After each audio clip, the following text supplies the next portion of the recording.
Suur areng noore raseda naise mõrva uurimises Michiganis, kus tema lähimaid sugulasi süüdistatakse tema tapmises.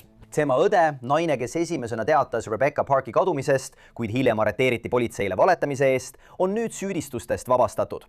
Uurime tema väidetavaid seoseid oma raseda õe kadumisega, mida ta väidetavalt uurijatele rääkis ja miks teda praegu ei süüdistata. Tere tulemast saatesse Sidebar, mida esitleb Law and Crime. Mina olen Jesse Weber. Temast teatati kui kadunust 2025 aasta novembris. Ta pidi igal hetkel sünnitama poisslapse, oma 3. lapse. Ja kui pere ja sõbrad ei saanud temaga ühendust, helistas tema õde Kimberly politseisse. Moodustati otsingurühmad. Booney valla maapiirkonnas viidi läbi ulatuslikud otsingud. Nädalaid hiljem leiti Rebeccat moonutatud surnukeha metsas lehehunniku alt, mitte kaugel tema sünniema kodust. Tema beebit ei olnud kusagil näha. Tema väikest keha ei ole kunagi leitud. Ja isegi enne, kui Rebecca leiti, uurisid osariigi ja kohalikud võimud juba tema perekonda, eriti tema sünniema Courtneyt ja kasuisa Brettit. Courtney oli inud Rebecca ja tema noorema õe Kimberly ära, kui nad olid väikesed. Nad oli Parki perekonna poolt lapsendatud. Äga väidetavalt oli Courtney hiljuti andnud märku, et ta tahab seda suhet taaselustada ja rohkem aega koos veeta. Nüüd tekib küsimus, kas see näiliselt süütu side viis Rebecca mõrvani? Ma tahan sellesse sügavamalt süveneda. Ma tahan sügavamalt uurida süüdistusi mitme Rebecca pereliikme vastu, aga ma tahan keskenduda ka Kimberlyle, eks? Tegelikult oli tema üks esimestest, kes Rebecca tapmisega seoses arreteeriti ja süüdistuse sai, aga mitte otseselt, mitte selle eest, et oleks sellega otseselt seotud olnud. Selle asemel pandi ta vangi väidetavalt politseile valetamise eest. See oli süüdistus. Kimberlyle esitati süüdistus tõenditega manipuleerimises kriminaalasjas, politseinikule valetamises kriminaaluurimise ajal ja kuriteo kohta valeandmete esitamise eest. Kohalik meediakanal Up North Live viibis nüüd kohtus Kimberly eelistungil 22. mail, kus tema vastu esitatud süüdistused tühistati. Up North Live teatab, et nii prokuratuur kui ka kaitse taotlesid selle juhtumi lõpetamist ning kohtunik nõustus süüdistused tühistama, nii et neid saab hiljem uuesti esitada, mis tähendab, et süüdistusi võib uuesti esitada. Need võivad uuesti üles kerkida, kuid praegu on Kimberly vaba. Vaidluses Law and Crime'ile ja Court TV'le ütles prokuratuur järgmist. Tsiteeri. Wexfordi maakonna prokuratuur on praegu nõustunud oma süüdistused Kimberly Parki vastu tagasi võtma nii, et neid saab hiljem uuesti esitada. Süüdistuste tühistamine nii, et need saab hiljem uuesti esitada, tähendab, et prokuratuur võib samad või sarnased süüdistused hiljem uuesti esitada. Courtney ja Brad Bartholomew'i kohtuasjad jätkuvad kohtus ning otsus, kas või millal Kimberly Parkile uuesti süüdistus esitada, tehakse õiguse mõistmise huvides. Kuidas siis Kimberly üldse sellisesse olukorda sattuseks? Ma tahan minna tagasi 25. novembri juurde, sest just sel päeval leiti Rebecca surnukeha. Ta leiti tegelikult oma bioloogilise isa ja poolvenna poolt, kes oli otsinud Bartholomew'i kodu lähedal kruusateid ja metsaseid alasid. Ja väidetavalt nähti Rebeccat viimati autosse istumas maja ees pärast seda, kui ta oli koos Courtneyga asju ajanud. Ja et mõista Kimberly positsiooni selles kõiges, peame proovima selle kummalise suhete võrgu lahti harutada, eks? Nii et ajal, mil ta kaduma läks, oli Rebecca väidetavalt kihlatud mehega nimega Richard Fowler, keda peetakse tema lapse isaks. Nüüd oli Fowler ilmselt mingil hetkel olnud suhtes nii Courtneyga, Rebecca emaga, kui ka Kimberlyga, tema õega. Kõik 3 naist uskusid ilmselt mingil hetkel, et nad on Fowleriga pühendunud suhtes. Muide, Fowler on registreeritud seksuaalkurjategija. Nii et jah, siin toimub palju asju. Olgu. Fowler arreteeriti samal päeval kui Kimberly, kuid taas mitte mingisuguse seose tõttu Rebecca mõrvaga. Selle asemel avastas politsei uurimise käigus väidetavalt narkootikumide äri ja arreteeris Fowleri 2 metamfetamiini levitamise süüdistusega. Niisiis, rääkis Michigani osariigi politseiuurija mitme pereliikmega ning tema ja teine detektiiv istusid 25. kuupäeva õhtul autos koos Kimberlyga, püüdes täpselt kindlaks teha, mida ta teadis, millal ta seda teadis ning mida ta oli teistele ja sotsiaalmeedias öelnud. Ja tema vastu esitatud vandeavalduse kohaselt osales Kimberly väidetavalt mitmes TikToki otseülekandes, kus arutati seda juhtumit. Van de Valdes ütleb, et laupäeval 22. novembril 2025 tegi Kimberly Park sotsiaalmeedia otseülekandes avaldusi, et ta teadis infot selle kohta, et Courtney Bartholomew ja tema abikaasa Brad Bartholomew olid seotud Rebecca Parki kadumisega. Detektiiv P-Score küsitles Kimberly Parki samal kuupäeval ning ta väitis, et Courtney ja Brad lõid Rebecca Parki pähe, et põhjustada talle krambihoo. Ja kui nad ei suutnud Parki krambihoost elustada, võttis Brad ühendust sõbraga, kes tuli ja viis Rebecca Parki keha minema. Park ütles, et Brad mainis midagi soost. Aga kui see teine detektiiv teda mõni päev hiljem küsitles, oli tema lugu muutunud. Ja annan teile siinkohal väikese ettehoiatuse. Mõned nimed ja muud detailid olid õiguskaitseorganite poolt enne meile toorvideo saatmist vaigistatud, sealhulgas ka Fowleri nimi. Mis sa arvad, mis su õega juhtus? Ma arvan, et Courtney ja Tyler on vastutavad. Miks sa nii arvad? Courtney kommentaari pärast. Et ta tahtis seda last ükskõik mis hinnaga. Olgu. Vabanda.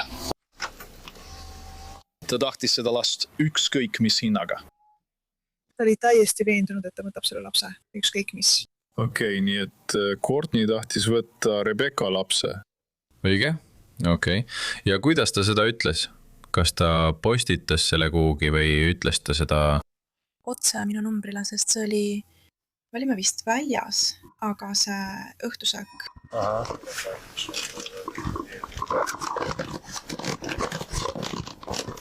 Kuidas ta siis kavatses selle ära võtta?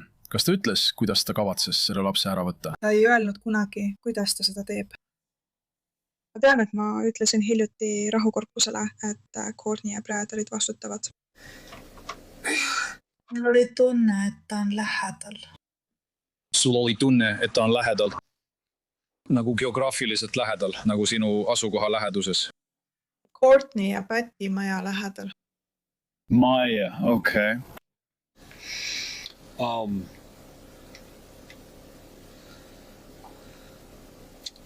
Miks sa ütlesid Courtneyle? Seida. Rebecca lahkus, nagu läks Tennesseesse. Ma ei öelnud seda Courtneyle. Sa ei öelnud seda kunagi Courtneyle? Ei. Olgu noh. Courtney happes seda meenutama. Kas sa ütlesid kunagi Courtneyle, et olid autos, mis ta peale võttis? Ei. See on auto, mida mina juhin. Olgu. Aga sa ei öelnud talle kunagi, et olid autos, mis ta majast peale võttis? Ei, Courtney, ma poleks pidanud ütlema, et olin. Ma ei olnud kunagi seal. Ma olin siin, rääkisin oma lapse isaga ja läksin magama. Järgmisel hommikul tõusin tööle. Sa ei lahkunud kunagi majast. Courtney helistas mulle, kui ma siin olin ja ütles, et Becca läks kellegagi autosse. Hiljem väitis Courtney väidetavalt detektiivile, et ta mõtles musta auto loo välja. See on kirjas juhtumi raportis. Ma ütlen teile, et pole selge, kas Kimberly teadis, kas Kimberly väidetavalt valetas, kui ta seda infot politseile edastas. Keakaamera salvestisel on näha, kuidas Kimberly ütleb detektiivile, et mind püütakse süüdi lavastada. Mul on veel üks küsimus, mul on sulle palju muid küsimusi. Näiteks, ma tahtsin lihtsalt aru saada, miks Courtney mulle seda ütles. Kas see on sinu jaoks liiga ere? Miks ta mulle seda ütles? Sest ta tahab mind süüdi lavastada. Ta tahab sind süüdi lavastada. Okei. Sa teatasid politseile, et su ema ütles, et ta lõi su õde pähe. Kas sina tegid selle avalduse? Mina tegin selle avalduse ja nad ütlesid mulle, et just nii nad tegidki. Kes sulle seda ütles? Courtney ja Brad otseväljandes. Courtney ja Brad ütlesid sulle. Mis? Ütle mulle otse, mida nad sulle ütlesid? Et nemad olid need, kes seda lõid. Nemad olid need, kes enda sõnul tapsid nad ta ära. Ja nad võtsid lapse ja nüüd mängisid nad lihtsalt seda mängu, kuidas sellest lapsest lahti saada, kuidas temast lahti saada. Millal nad sulle seda ütlesid? Päev pärast seda, kui ta kodus. Aga nad ähvardasid mind ja mu tütart, et me vaikiksime. Olgu. Lapsenda ema lubas mulle, et mu tütrega ei juhtu midagi, nii et ma võin rääkida. Olgu. Nii et sa ütled mulle, et Courtney ja Brad tunnistasid sulle, et nad tapsid Rebecca. Ja Courtney on viimased paar kuud öelnud, et ta võtab selle lapse endale, ükskõik mis abinõudega. Sa valetad. Ma mõtlen, et me võiksime sealt alustada. Olgu, see ei ole tõsi. Nad ei öelnud sulle seda. Olgu. Nii et me peame jõudma sinna maani, kus me saame omavahel tegelikult rääkida ja lihtsalt tõtt rääkida. Sest sina tahad minult tõde ja mina tahan sinult tõde. Ja praegu oleme punktis, kus sina oled mingis olukorras. Olgu. Sa ei ole arreteeritud ega midagi sellist, aga ma pean jõudma selleni, kus kui Kimmi on minuga aus, siis ma teen kõik, mis suudan, et Kimmit aidata, kui tema ei olnud see, kes ta tegelikult tappis. Olgu. Ma teeksin seda. Olgu, hästi. Aga ma võin sulle kohe öelda, et Courtney ja Brad ei tunnista sulle mõrva üles. Seda ei juhtu. Ma ei tea, kas see oli nii. Ei, seda ei juhtunud. Olgu, me ei hakka praegu mänge mängima. Et nad ei tulnud siia mängima, saa aru, detektiiv. Ma olen seda teinud juba 30 aastat. Olgu. Nii. Alustame algusest ja räägi mulle, mis juhtus. Olgu. Ja siis ma selgitan välja, kui süüdi sa oled ja kas ma saan sind kuidagi aidata. Aga ma võin sulle kohe öelda, et ausus on ainus asi, mis sind praegu aidata saab. Kui sa räägid mulle hunniku valesid Courtney ja Bradi kohta, ning väidad, et nad tunnistasid, et tegid seda. See ei tööta. Inimesed, kes midagi sellist teevad, ei räägi sellest teistele. Selgi? Ma tean, et sa olid sellega seotud. Sa pead mulle ütlema, kui palju sa seotud olid. Meil on praegu palju tõendeid. Olgu. Ma ei hakka sulle ütlema, mis need tõendid on, sest politsei ei tööta nii. Politsei töötab nii. Sina ütled mulle midagi, mina ütlen sulle midagi. Ja siis teen ma, mis suudan, et sind aidata. Ma ei saa sulle midagi lubada, aga ma pean teadma, kas see oli õnnetus ja mitte midagi, mida sa tahtsid, et juhtuks. Või olid sa lihtsalt füüsiliselt kohal, kui see juhtus? Nüüd on aeg minuga rääkida. Sest see on sinu viimane võimalus. Detektiiv seisab silmitsi Kimberliga, esitades talle teabe selle kohta, et oli seksuaalsuhtes Fowleriga, kes oli tema õe poissõber. Ja ta näib tunnistavat, et jah, see on tõsi ning väidetavalt väidab ta siis, et Fowler tappis Rebecca ja lapse, et tema ja Kimberly saaksid koos olla. Tuletan meelde, et Fowleri nimi on kehakaamera salvestises vaigistatud, aga vaadake ise. Ma teadsin niikuinii, et ta teadis seda tema käitumise järgi. Aga ma ei teinud oma hääle kunagi haiget. Sinu õde. Ma ei tea, kas ta tegi seda või mitte. Ta on mind eemane tõrinud sellest õhtust saadik, kui ta lahkus. Keeldub minuga rääkimast. Ainus kord, kui ta üldse räägib, on siis, kui ta saadab mulle ähvardavaid sõnumeid. Ma tean, et sa oled sellega seotud. No ei ole sellega seotud. Ma ei teeks oma hääle kunagi haiget. Ma armastan seda liiga palju.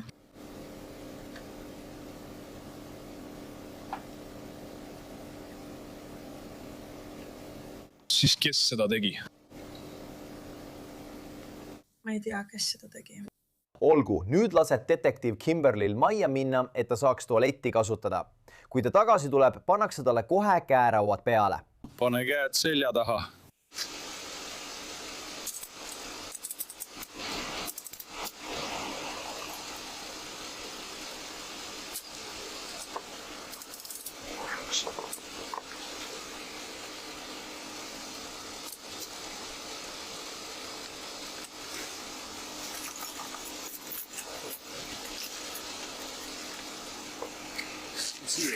Ja.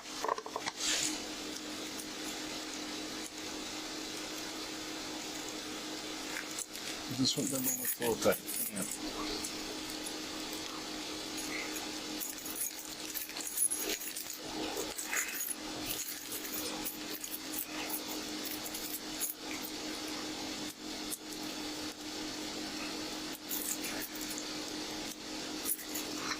Olgu.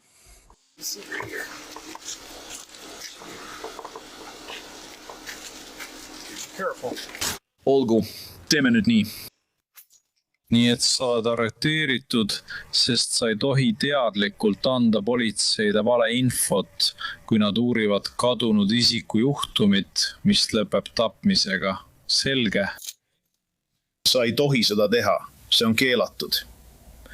Ma ei räägi sellest, et sa alguses minuga aus ei olnud.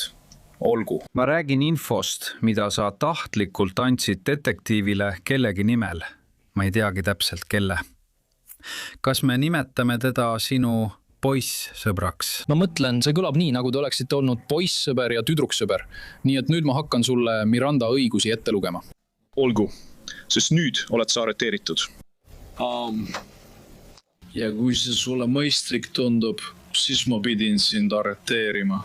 Ma ei tahtnud sind praegu arreteerida, aga ma pidin sind arreteerima sinu antud info põhjal. Olgu. Ma ei saanud sind arreteerimata jätta, kui sa mulle ütlesid, et sa meelega rääkisid politseile vale juttu, et teda kaitsta, sest te mõlemad, tead küll, tegite seda asja, et lõpuks koos olla. Olgu, ma ei teeks oma tööd politseinikuna õigesti. Olgu, kas sa saad aru nendest õigustest, mida ma sulle selgitasin, Kimmi? Olgu, ma tahan lihtsalt sinuga rääkida sellest, millest me juba rääkisime. Kas sa oled nõus neist õigustest loobuma ja vastama praegu minu küsimustele? Olgu. Hästi, miks? Ütlesid sa Courtneyle, et sa olid autos? Ma ei öelnud kunagi, et olin temaga autos. Ta on viimane inimene, kellega ma rääkida tahaksin. Nii et ta valetas mulle. Jah, ta valetas. Okei, miks sa andsid selle tahtlikult detektiivile? Kas sa tead, millisest detektiivist ma räägin? Härra Peace Corps. Miks sa ütlesid tahtlikult härra Peace Corpsile, et Courtney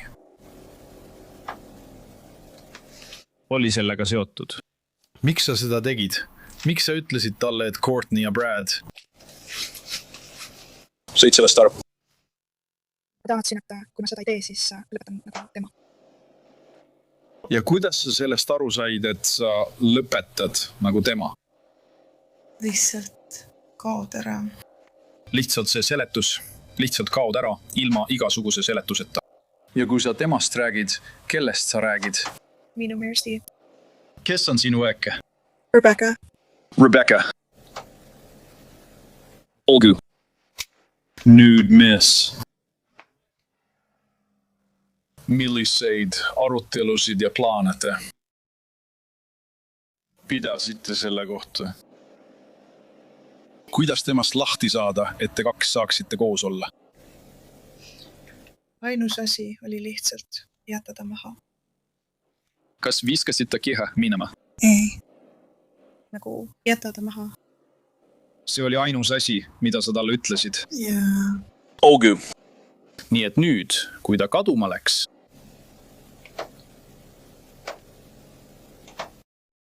ütles sulle pärast seda, kui ta kaduma läks. Ei öelnud midagi. Ei, ma mõtlen, mida ta sulle ütles, kui sa temalt selle kohta küsisid. Noh, ta ütles, et ta hoolitses selle eest. Ära muretse selle pärast. Ta ütles, et ta hoolitses selle eest. Kuidas sa seda mõistsid? Mida sa arvasid, et see tähendab? Ma arvasin, et sa lihtsalt lasid temast lahku. Aga ta lihtsalt kadus suvaliselt ära. Mitte, et sa ta tapsid. Ta ei tahtnud mulle öelda, mis juhtus. Ta on kõigest inimene. Ära muretse selle pärast. Ära muretse selle pärast. Sa ei pea midagi teadma, nii et sa ei saa selle eest vastutada. Noh, ta käskis sul politseile tema eest valetada.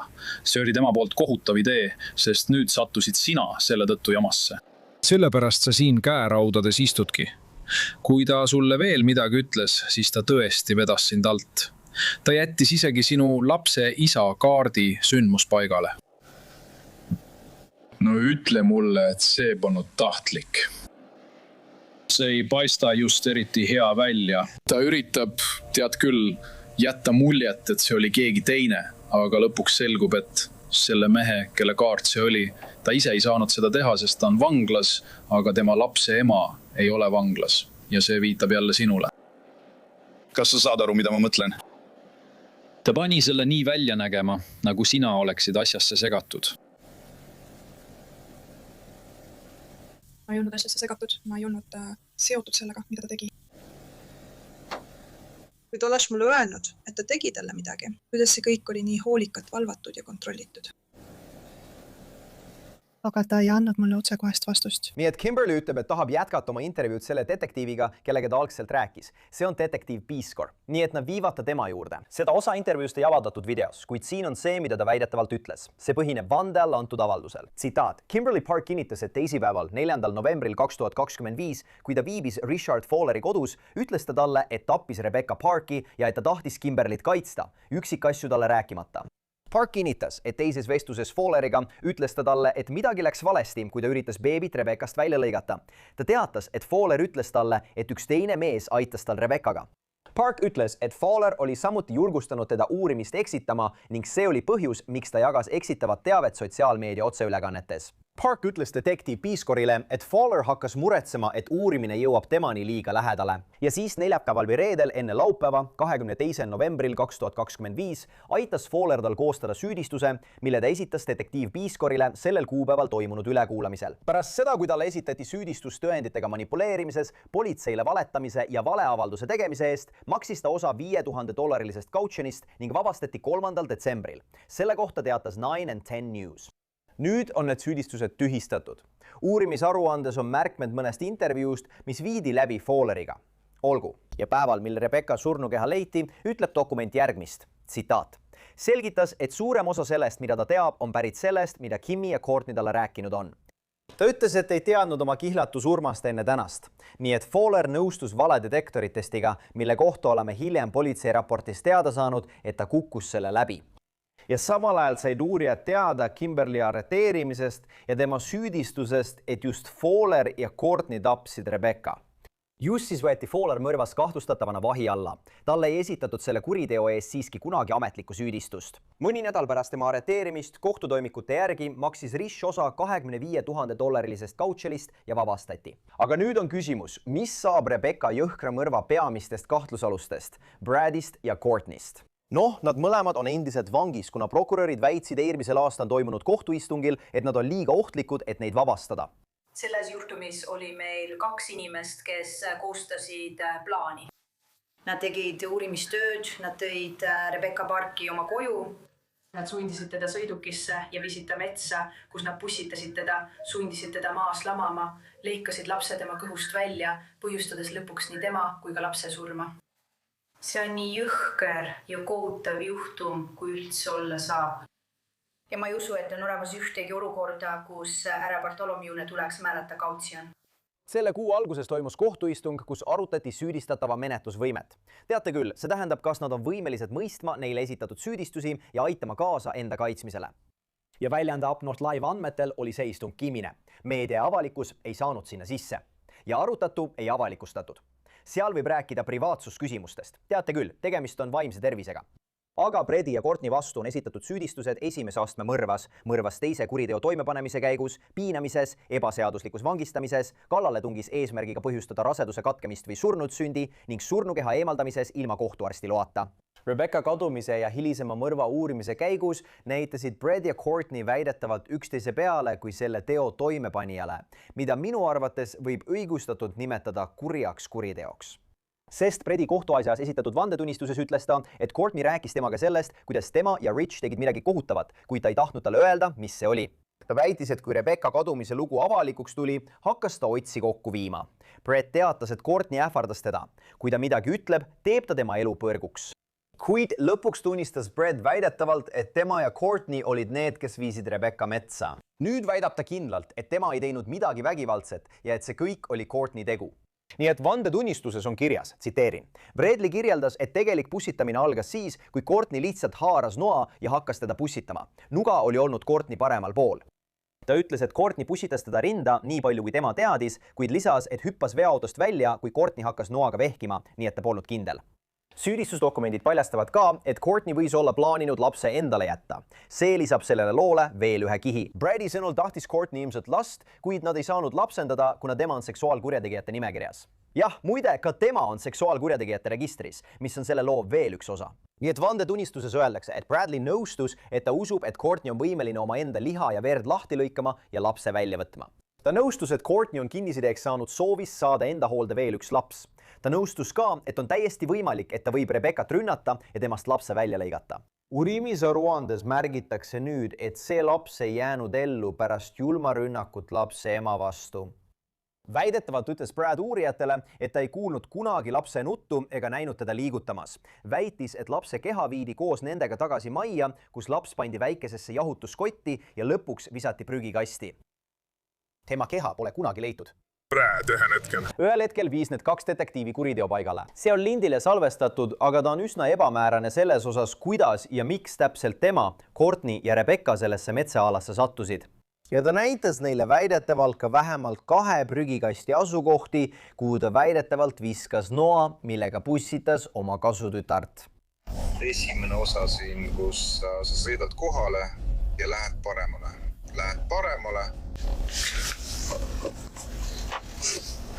Ja need on prügikastid.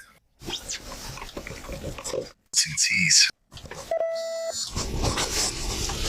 Nii et kõigepealt paremale ja prügikast on kohe siin vasakul. Kas te mõtlete PFL-i prügikasti? Okei. Ja kuidas te valisite just selle kortermaja ja minu prügikasti? Mu naine elas kunagi siin.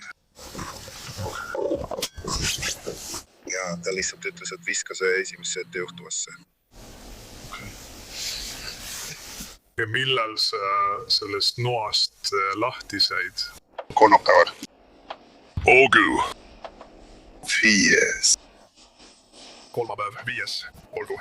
Ja et see oli paar päeva pärast seda, kui kõik juhtus. Õige. Olgu. Ja lihtsalt sõitsin ringi, nagu sa just tegid, siis peatusin ja viskasin selle sinna sisse. Ja mis kellaaeg see oli?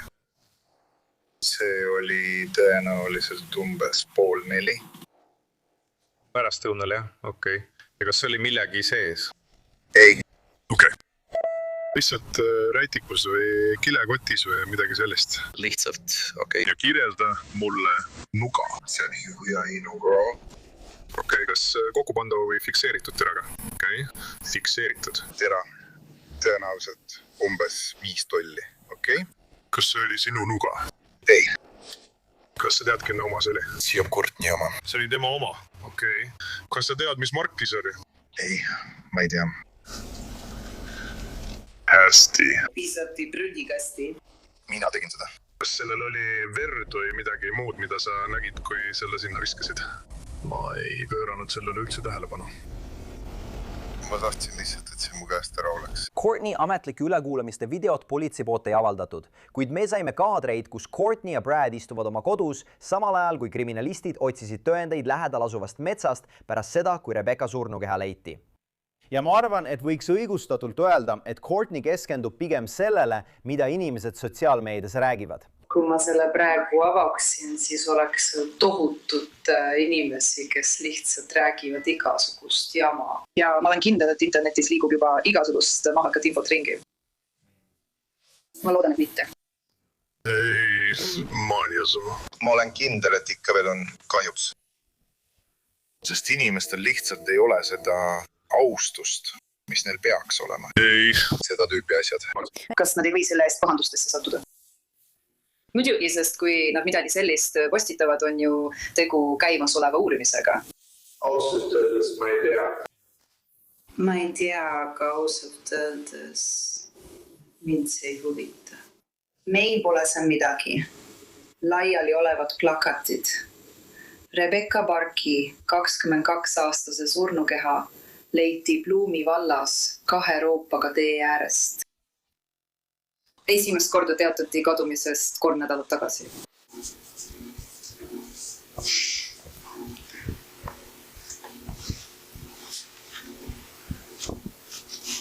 Richard Vinglas. Nad lihtsalt läksid ja rääkisid temaga. Ta on vangus. See on üles pandud. Olgu, nad saavad. Ei saa kõike muud uskuda. Pere on jaganud, et Rebecca lapse isa on peresõnul Wexfordi maakonna vanglasse viidud. Ta olevat väidetavalt vanglast helistades öelnud, et teda võetakse vahi alla seoses tapmisega. Seda teavet ei ole liikluskaitseorganid veel ametlikult kinnitanud. Lisaks näitab Life360, et Rebecca õde Kimberly Park on hetkel. Jagame jätkuvalt kinnitatud uuendusi, kui need laekuvad.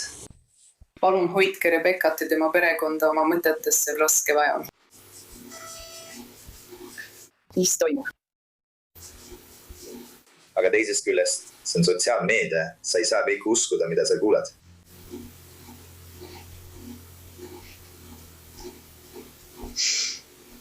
Rebecca Parki isa sõnul on Rebecca Park surnuna leitud. On.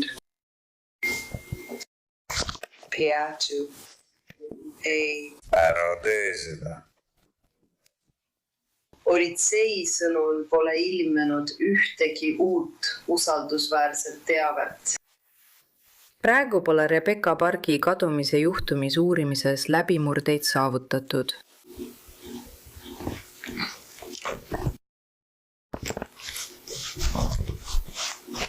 Väidetavalt on see rase naine olnud rahulik.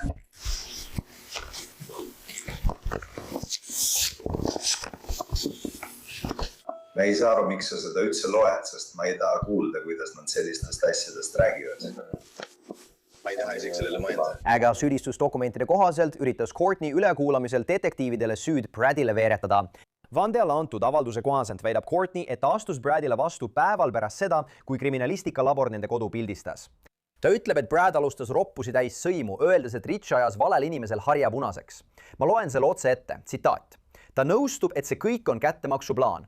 Courtney ütles, et kui ta küsis Bradilt, mida ta tema tütrega tegi, vastas Bradley. Ma lõikasin ta kuradi kõri läbi, ta vääris seda.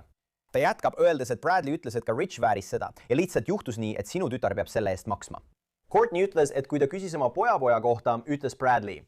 Ma panin ta jahutuskotti, toppisin prügikotti ja viskasin prügikasti. Nüüd teatas Courtney väidetavat uurijatele, et Brad sundis teda ja Rebeccat veoautoga metsa sõitma. Ta ütleb, et just tema ründas Rebeccat ning et ta pidi kiiresti otsustama võtta skalpelli auto kindalaekast ja lõikama lapse välja, isegi öeldes, et Rebecca, kes oli veel elus, käskis tal seda teha. Vande antud tunnistuses seisab, tsitaat. Courtney ütles, et ta ei pussitanud kunagi Rebeccat. Ta vastutas ainult selle eest, et püüdis oma pojapoega päästa. Kui tema küsiti, kas ta arvas, et oleks pidanud proovima oma tütar päästa, ütles Courtney, et ta ei suutnud seda teha. Siga väidab Courtney, et oli plaaninud anda poisslapse võimudele üle, et ta saaks tagasi oma isa Richie juurde. Kuid kui ta ellu ei jäänud, pandi ta sellesse pehmesse jahutuskotti. See on õudne, kui sellele mõelda. Praegu tundub, et Courtney ja Bradi juhtumites on kõik pausil, kuni kohus saab kogu vajaliku teabe, mida ta on küsinud.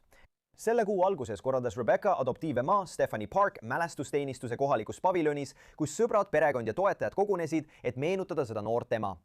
Ta ütles Up North Livile, ma ei suuda isegi sõnadesse panna, kui palju see kõik on tähendanud. Kogu see toetus ja kõik, kes hoiavad end kursis kohtuasjade ja kõige muuga. Kõik palved ja head mõtted ning annetused ja kõik see, et poistel oleks tulevikus olemas kõik, mida nad vajavad, kui nad suuremaks saavad. Nüüd lõid kogukonna liikmed GoFundMe lehe, et koguda raha Rebecca ellujäänud lastele. Listame selle lingi oma saate märkmetesse. Aga see ongi kõik, mis me praegu siin Sidebaaris on. Suur tänu kõigile, et meiega liitusite. Ja nagu alati, palun tellige meid YouTube'is. Oleme olemas Apple Podcastis, Spotify's ja kõikjal, kus podcasti kuulata saab. Samuti saate meid vaadata ka ABC Peacockis. Kui soovite mind jälgida, siis X'is ja Instagramis kasuta nime Nation Show, Jesse Weber Live ja esmaspäevast reedeni kell 23.00 idaaja järgi. Näeme järgmine kord, kõigile head aega.